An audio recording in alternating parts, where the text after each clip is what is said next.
I'd like to thank Raymond for organising this event.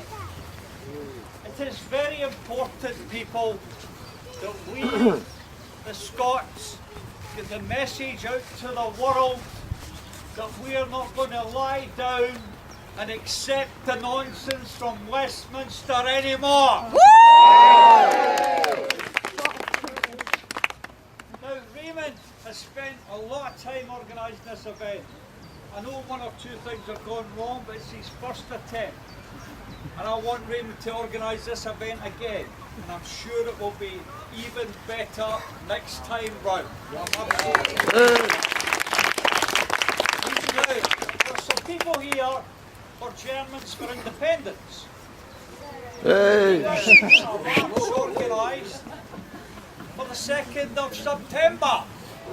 Anybody that can go to Berlin on the 2nd of September, go along and support these people. It's great, isn't it? You've got people from the Netherlands, you've got people from Germany who are willing to support our cause.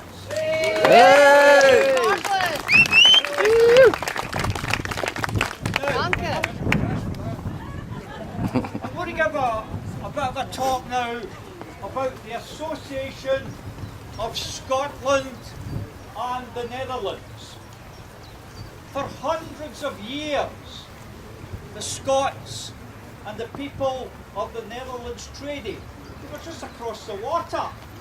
So we traded very frequently in the days when Scotland was an independent country.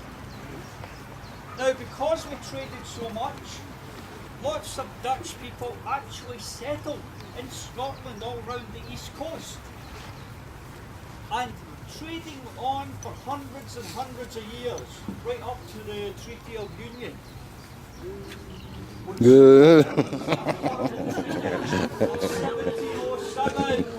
When Scotland was reduced to the state of a conquered country. Now, an amazing thing also is that for hundreds of years there was a regiment in the Netherlands made entirely of Scots called the Scots Brigade. They fought and all. How many people are here from Germany? Shout yes! Yes! Shouted 9.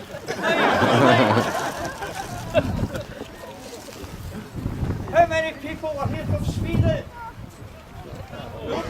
Somebody coming from Sweden, I'm not talking about. How many people are here from England?